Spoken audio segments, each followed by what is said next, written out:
श्री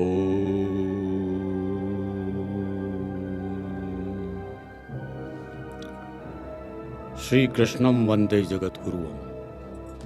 सनातन में विज्ञान इस चैनल में आपका स्वागत है।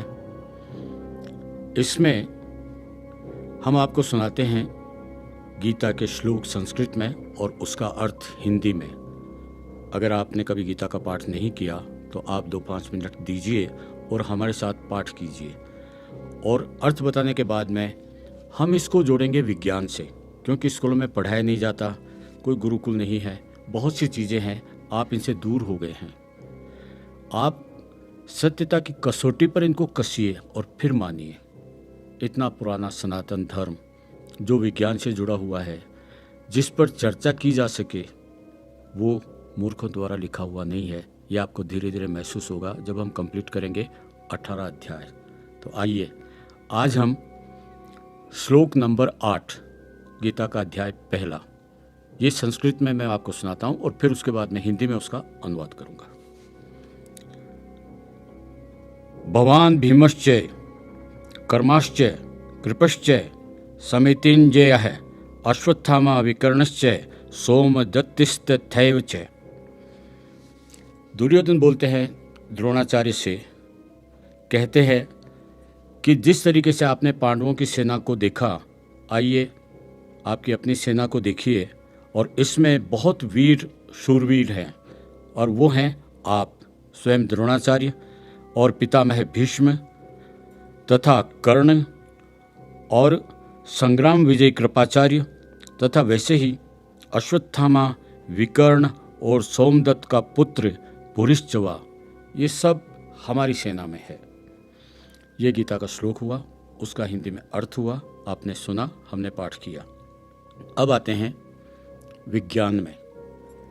महाराष्ट्र में कोल्हापुर में महालक्ष्मी मंदिर, और महालक्ष्मी मंदिर में एक अद्भुत चीज़ होती है 21 मार्च और 21 सितंबर को।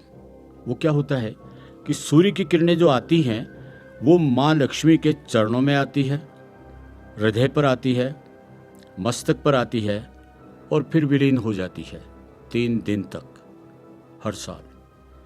अब आप देखिए कितना अद्भुत ये सामंजस्य है उन किरणों का और वो जो मूर्ति है उनकी बनावट का।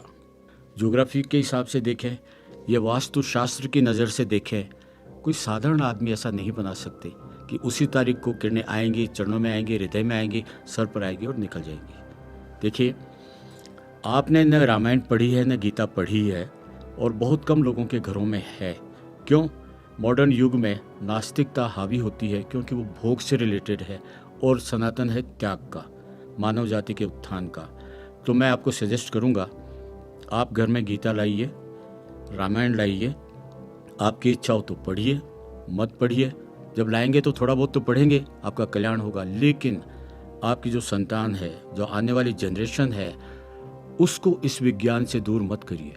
अगर उनको लगेगा कि ये वैज्ञानिक रूप से सही है तो वो पढ़ेंगे, नहीं लगेगा तो नहीं पढ़ेंगे।